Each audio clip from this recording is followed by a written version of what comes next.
Please like this video and subscribe. Your help is greatly appreciated. Thank you. Before I start, here's the practical point of this story.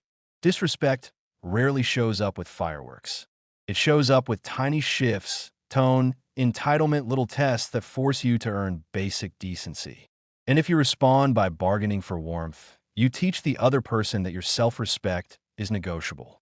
In this story, I'm going to show you what it looks like when a man doesn't beg, doesn't perform, and doesn't chase approval. He watches patterns, protects his resources, and changes the rules the moment the rules get rigged. No speeches, no drama, just calm consequences. I walked in 15 minutes later than usual because traffic decided it hated me personally. Keys hit the bowl by the door. I expected the normal stuff. Hey, a quick question about the day. Basic human contact. Sophia was at the kitchen island, phone in hand, thumbs moving like she was defusing a bomb. She didn't even glance up. You're late. 15 minutes. Traffic. She exhaled through her nose like I tracked mud across a white carpet. The kitchen smelled like reheated food and that sharp cleaning spray she used when she wanted the house to feel orderly. Not cozy. Orderly. Like a place you report to. And I realized that's exactly what it felt like, an office where I'd clocked in after my shift started. I dropped my work bag on a chair. Everything good? Her eyes stayed on the screen. You need to pull your weight more. The house, the planning, my schedule. I can't carry us. I leaned a hip against the counter and looked at her like she'd handed me a receipt with the wrong total. I pay the mortgage, utilities, most of the groceries. I fixed the fence last weekend. I installed those shells you wanted. What weight are we talking about? She finally looked up, and the look wasn't tired. It wasn't sad. It was managerial. Try being attentive. I let the silence sit for a second, then asked the only adult question. What does attentive mean this week? Her jaw tightened. Figure it out. There it was. Not a request. Not a plan. A moving target. I nodded once, slow. Okay. That seemed to annoy her more than if I'd argued. She went back to the phone, like I was already dismissed. Then she stood and walked into the hallway. Phone pressed to her ear, voice dropping into this soft tone I hadn't heard aimed at me in months. I can't today, she murmured. He's home. I know. I'd rather be there too. She wasn't whispering. She was just not caring enough to hide it properly. My stomach didn't flip. My heart didn't race. Something else happened, like a switch. I stopped trying to feel loved and started paying attention. When she came back in, I didn't ask, who was that? I didn't play detective out loud. I just moved the chess piece. I opened my laptop at the table. We're changing a few things. Sophia paused, halfway to the fridge. Excuse me. Shared calendar stays. Logistics only. If it's not bills, appointments, or travel we both attend, it's not on there. Her eyes narrowed. What are you talking about? I'm also separating the budget starting tonight. I kept my voice flat, like I was explaining a schedule change at work. I'll transfer a fixed amount on the first of the month for mortgage and groceries. That's it. No extra. No, can you cover this? She laughed, short and sharp. So you're punishing me because you were late? I looked at her calm. No, I'm responding to how you're talking to me. Access is tied to respect. She tried to hold the stare. Failed. Glanced down at her phone like it was a life raft. And one more thing, I added. I'm not doing your friend events for a while. The ones where you get cute at my expense. Sophia's face went stiff. My friends love you. Then they'll survive without me. I replied. I'm not showing up to be your prop. She opened her mouth, then closed it, like she couldn't find the right lever to pull yet. I stood, grabbed a bottle of water, and headed upstairs. Behind me, her voice followed, clipped. This is ridiculous. I didn't turn around. So, it's figured out. We're both learning something. If I'd known where it was headed, I would have taken that 15-minute traffic delay as a gift. It gave me the first clear look at who I was living with. 2 nights later, we were at Charlotte's backyard cookout next door. Charlotte was the neighborhood connector, mid-40s, loud laugh, always hosting something. Her husband, Ben, was the quiet type who grilled like it was a sacred duty. Sophia walked in like she owned the yard. Bright smile, light touch on shoulders. Oh my gosh, you look amazing. She turned it on for everyone. Then she got to me and the light went out. Charlotte handed me a soda. Michael, haven't seen you in a minute. Work's been busy, I answered. Sophia cut in, sweet as syrup. He's always busy. It's his whole personality. Charlotte blinked, unsure if she was supposed to laugh. I gave Sophia a mild look. Good to see you too. She slid her phone in her back pocket and leaned towards Charlotte. So, I have this thing coming up Friday, Leah's fundraiser. Michael's coming. I sipped my drink. No, I'm not. Sophia's head snapped toward me. What? I kept my tone casual, like we were discussing parking. I'm not going. Charlotte's eyes darted between us. Ben pretended the grill required his full spiritual attention. Sophia forced a laugh. He's kidding. I didn't move. I'm not. You didn't ask. You announced. Her smile stayed, but it was a mask slipping at the edges. You promised. I promised you I'd be a partner, I corrected. Not a hired date. Charlotte cleared her throat. Fundraisers sound fun. Sophia's nails tapped her cup. Michael loves to make things difficult. I raised an eyebrow. I love clear communication. Different hobby. She tried to shift it into a group joke. Tell them about the vacation. The one he almost ruined because he forgot the charger. A couple people laughed politely, like they were being coached. I nodded slowly. Sure. Tell them the part where I paid for the whole trip and drove 12 hours because you didn't feel like flying. The laughter died. Not angry. Just gone. Sophia's eyes flashed. She leaned closer, still smiling for the audience. Don't do this here. I'm not. I replied, equally quiet. You are. She turned away fast, and suddenly she was the hostess again, laughing with Charlotte, touching arms, playing warm. But her shoulders were tight. Ryan showed up about 20 minutes later. I hadn't seen him in person in years, Sophia's old friend from school.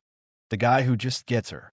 Tall, clean haircut, confident grin, the kind of man who looked like he practiced smiling in mirrors. Sophia lit up when she saw him. Not a little, like someone had plugged her in. Ryan, she called, waving him over. He hugged her with a little extra time in it. Sophomore wow. You look great. Stop, she giggled. And it wasn't the giggle she used with me. This is Michael. Ryan offered his hand like we were closing a deal. Man, good to finally meet you. I shook it once. Firm. Neutral. Yeah. Sophia watched our hands like she was measuring something. Ryan leaned in. You guys doing anything fun this weekend? Sophia answered too fast. We might do a little getaway. Ich glänzte her. We are not. Her smile twitched. Michael. I cut in calm. I canceled it. Charlotte's eyes widened slightly. Ben turned a burger with unnecessary force. Sophia's voice stayed bright, but her words sharpened.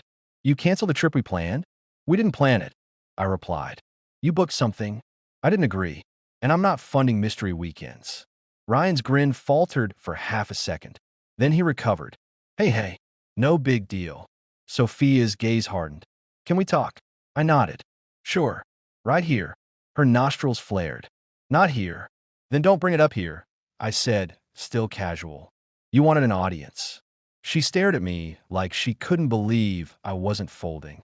Then she walked off toward the house, phone already out. Charlotte leaned closer and lowered her voice. You okay? I gave her a small shrug. I'm great. Just updating some policies. She let out a nervous laugh. Well, good for you. Ryan wandered near the grill, suddenly very interested in ketchup choices. That night, Sophia tried the first costume change. I got home from the gym and found candles on the table. Music playing low. Real plates. She'd cooked. She wore the smile she used to wear before she learned she could get away with less. Hey, she said softly. Can we reset? I set my keys down and looked around. This is new. I've been stressed, she admitted. I took it out on you. There was just enough apology to reopen the door. He said, okay. What changes? She blinked, smile still in place. Changes? I held her gaze. You don't get to insult me, disappear into your phone, and then light candles like that to reset button. Sophia's hand reached across the table, touching my wrist. I miss us. I didn't pull away, but I didn't lean in either. Then act like it. Respectfully. Consistently. Her phone buzzed on the counter. She stiffened, eyes flicking to it like it had called her name. I nodded toward it. You can answer. She stood too fast. It's probably Charlotte. Probably, I echoed. She grabbed it and walked into the hallway. And there was again, soft voice, half laugh, the tone of someone who's not talking to a neighbor. I'm trying, she whispered. Just not tonight. I stayed seated, listened to the words without chasing them. Then I opened my banking app and moved another piece. The next morning, I changed my direct deposit and set the first of month transfer like I promised. Fixed number. Fixed schedule. No room for negotiation. Sophia noticed by lunch. She called me while I was at work. I stepped into an empty conference room. What did you do? She demanded. I did exactly what I told you. You can't just… Michael, this is our money. It was our arrangement, I corrected. Now it's a system. Respect gets partnership. Disrespect gets distance. Her voice went quieter, sharper. So you don't trust me? I almost laughed. Almost. Trust isn't a demand. It's a result. She scoffed. You're being controlling. I leaned back in the chair. No, Sophia. I'm being unavailable to nonsense. She hung up. That weekend, she tried to regain control in public again, but she picked the wrong place.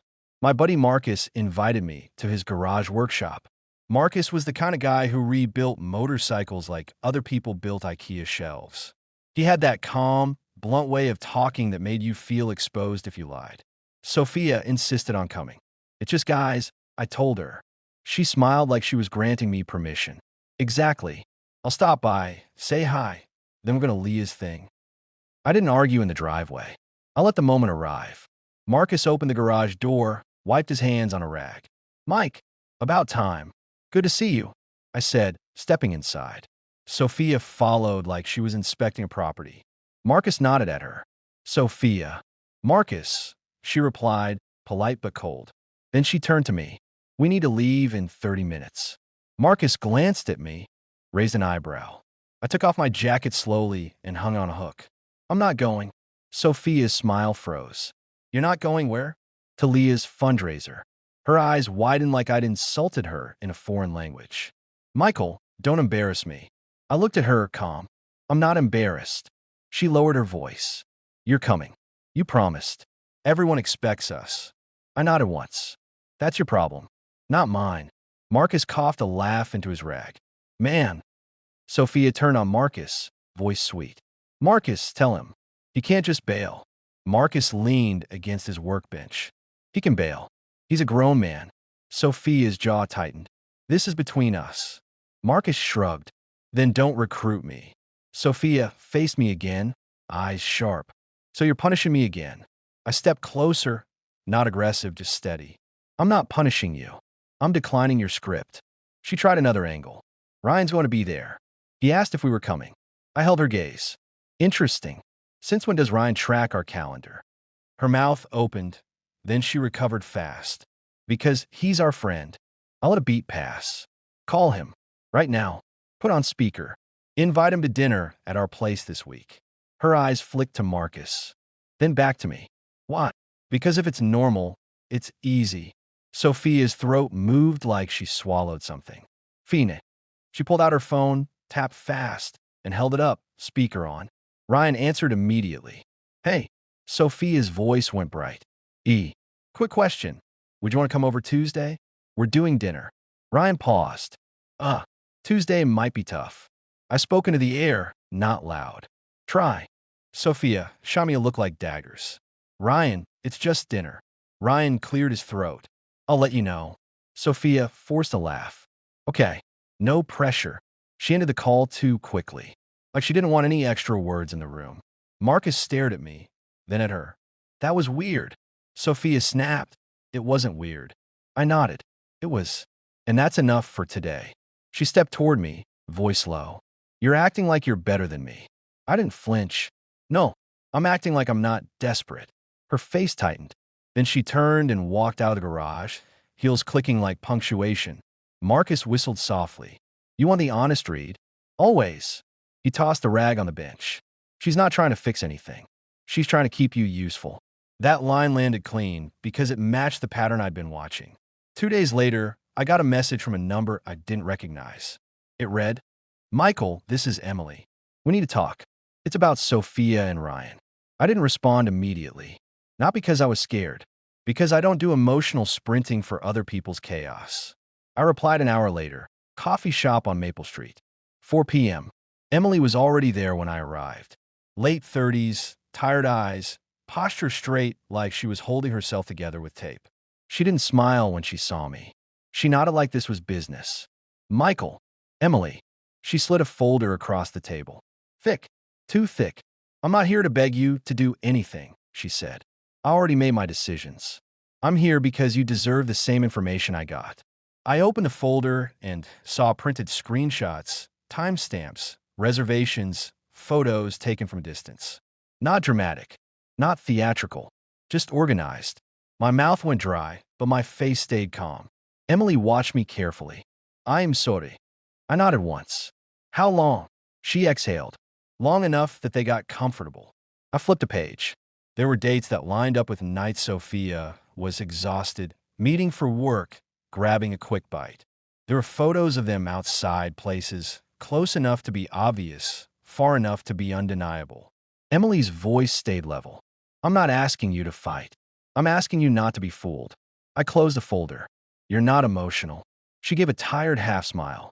I already did my emotional. This is the clean part. I leaned back, considering. Did Ryan know you contact me? No, her eyes hardened. He thinks he controls the narrative. I nodded slowly. Noted. Emily stood. One more thing. Yeah. They're going to try to make you look irrational if you confront it privately. They're counting on you either exploding or doubting yourself. I held her gaze. I don't explode. Emily nodded. Good. Because I'm done being the only adult in the room. When she left, I sat there for a full minute without moving. Not because I was shattered, because I was planning. That night, Sophia tried her second soft move. She came into my office with a drink, just water with lemon, the way I like it. She set it down gently like we were in a commercial. I've been thinking, she started. About what? About us. She sat on the edge of the chair, closer than she'd been in weeks. I don't want tension. I swiveled slightly, facing her, then stopped creating it. Her eyes got glossy. Not crying, just shiny. I'm sorry for the jokes. For being cold. I miss you. I held a neutral expression. Okay. She blinked. That's it. That's what an apology gets, I replied. Acknowledgement, not a blank check. Sophia reached for my hand. I want us back. I didn't pull away. I simply didn't give her what she wanted. Then we do this with conditions. Her lips parted slightly. Conditions? I ticked them off. Calm. No public digs. No loose eating. Budget stays separated. And no one-on-one hangouts with Ryan. Her face shifted instantly, like the warmth had been a coat she just took off. So, I'm grounded? She snapped. No. Yen Surat. You're accountable. You're paranoid. I nodded slowly. Call it whatever helps you sleep. The conditions stand. Sophia stood up, drink untouched. You're making me the bad guy. I shrugged. You don't need my help for that. She stared at me like she wanted a fight. I didn't give her one. Instead, I opened my phone and started texting. Charlotte and Ben. Marcus. My coworker Dana. Sharp, observant, zero tolerance for nonsense. A small group. Adults. Neutral. Sophia. Thought we were doing a quiet anniversary dinner out. She'd even booked a romantic weekend afterward. A weekend I already canceled. Instead, I scheduled a small anniversary gathering at our house. Nothing loud. Just enough witnesses that nobody could later pretend they misunderstood. Sophia noticed the grocery delivery and the extra chairs. What's this? She asked. Anniversary at home. I replied. People are coming. Her eyes widened. People? What? Because you love audiences, I said, light tone. I'm leaning into your strengths. She forced a laugh that didn't reach her eyes. You're being weird. No, Irapia. I'm being precise. The night of the anniversary, Sophia put on her best face. Perfect hair, perfect smile, like she was auditioning for the role of happy wife. Charlotte arrived first, holding a dessert. Ben carried a small gift bag. Marcus came next, brought a bottle of sparkling water and a smirk. Dana showed up right on time, gave Sophia a polite nod and me a look that said, "Don't waste my evening." Sophia floated through the kitchen, laughing, touching arms, making it all look normal. Then Ryan arrived. Of course he did. Sophia opened the door with a bright gasp. Ryan, you made it. He stepped inside with that confident grin again. Wouldn't miss it. He handed her flowers, too familiar for a friend. I watched Sophia accept them like they were due. Ryan glanced at me. Happy anniversary, man. Ryan, I replied calm. Thanks. He started to say something else, then stopped because Emily walked in behind him. Sophia's face drained so fast, it was almost impressive. Emily stood in the entryway like she belonged there. Not aggressive, not loud, just present. Sophia's voice came out too high. Introduce us to your girlfriend. She tried to laugh, tried to make it a joke, tried to point the spotlight away from herself. I didn't blink. I turned slightly toward the room, voice steady. Everyone, this is Emily. I let that hang for a beat. She's Ryan's wife. Silence. Not gossip silence. Not awkward silence. The kind where adults do math in their heads and the numbers aren't adding up. Ryan's grin disappeared. He looked at Emily like she betrayed him by existing. Sophia's eyes flashed to me, then to Emily, then to the folder I placed on the coffee table. Donna's Gauze sharpened. Marcus leaned back, arms crossed, like he'd been waiting for this. Charlotte whispered, "Oh my." Ben stared at the floor. Sophia stepped forward fast, reaching for the folder. "What is this?" I put my palm on it calm, firm. "Not yours." Ryan's voice came out tight. "Michael, let's talk privately." I looked at him like he'd asked me to help him move. "No." Sophia laughed again, brittle. "This is insane." I opened the folder and slid one page out. I didn't wave it around. I set it on the table like a bill. Appointments. Reservations. Timestamps. I flipped to another page. Nights you said you were too tired to look me in the eye. Sophia's hand flew to her mouth for half a second. Then she caught herself. "This is fake." Emily spoke quietly. "It isn't." Ryan snapped at Emily. "Stop." Emily didn't raise her voice. "No." Sophia lunged toward the papers again, then stopped when she saw my face. Not angry, not pleading, just finished. She tried a different move, softer. "Michael, come on." "Not in front of people." I nodded once. "Exactly in front of people." Ryan's voice shook with forced calm. "This is a misunderstanding." I looked at him. "You can misunderstand somewhere else." Sophia's eyes filled now, real panic. "You're going to ruin everything." I tilted my head. "You already did. I'm just removing the decorations." She turned to Charlotte. "Say something. This is crazy." Charlotte looked torn, but she didn't speak. Because adults recognize evidence when it sits on a table. Sophia turned to Dana. "You don't know the whole story." Dana's tone was flat. "I know enough." Sophia faced me again, voice rising. "You can't do this. This is my home." I kept my voice low even. "It's in my name." Her jaw trembled. "So you're throwing me out?" "Yes," I replied. "Simple. I'm ending this." Ryan stepped forward. "Bro." I cut him off without volume. "Don't." Sophia's voice went sharp. "You're being cruel." I nodded. "I'm being honest." Then I delivered the only part that mattered. The consequence, not the argument. "You have 1 hour." I told her, calm enough that everyone heard every word. "Pack essentials. You're leaving tonight." Sophia stared at me like she didn't recognize me. Maybe she didn't. The version of me that tolerated her little Tess wasn't in the room anymore. She whispered, "You'll regret this." I held her gaze. "I won't regret respecting myself." Ryan looked around for backup. None came. Emily didn't gloat. She simply stood there, quiet proof with a pulse. Sophia turned and walked upstairs with stiff steps, like she was trying to keep her dignity from falling out of her pockets. Marcus exhaled. "Clean." Dana nodded once, like she just watched a decision get made the right way. I looked at Emily. "You okay?" She gave a small, tired nod. "Better than pretending." Ryan stood near the doorway, hands open like he wanted to explain. "Michael, listen." I pointed at the door, not dramatic, just direct. "Out." He hesitated. Ben finally spoke, voice low. "Ryan, go." Ryan left without another word. An hour later, Sophia came down with a suitcase and a tote bag. She didn't look at anyone except me. Her voice was quiet now. "Where am I supposed to go?" I shrugged lightly. "You're smart. You have friends. You have options." She flinched at the word options like it burned. Charlotte stepped forward a little soft. "Sophia." Sophia snapped, "Don't." Then she looked at me again, eyes hard and wet at the same time. "So that's it. Years. Done." I nodded. "Years were your chance." She opened her mouth like she wanted a final insult, but she didn't have the energy. She walked out. Door closed. The house got quieter than it had been in a long time. I didn't chase. I didn't text. I didn't beg for closure like a teenager. I cleaned up the table, put the folder back in my office, and went to bed in a house that finally felt like mine again. A few months later, my life looked better because it was calmer. I kept the house. I kept my routines. Work got easier because I wasn't carrying tension home like a second job.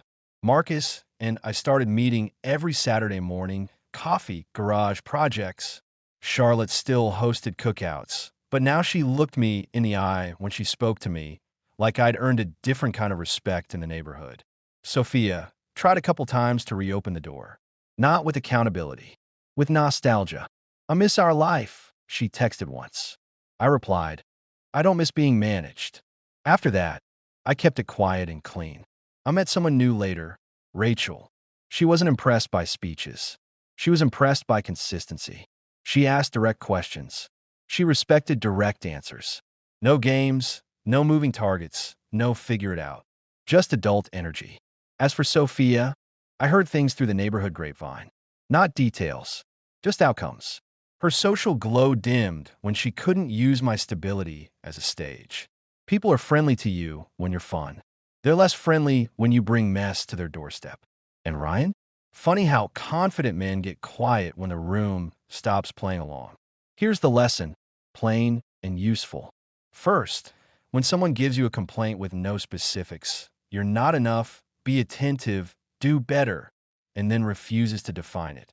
That's not communication. That's a control tool.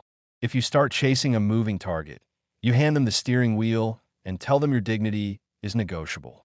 I didn't negotiate. I asked for clarity. When I got figured out, I changed the rules. Second, respect isn't a vibe. It's behavior. The moment Sophia tried to make me her prop in public, I didn't have a talk. I set boundaries in real time.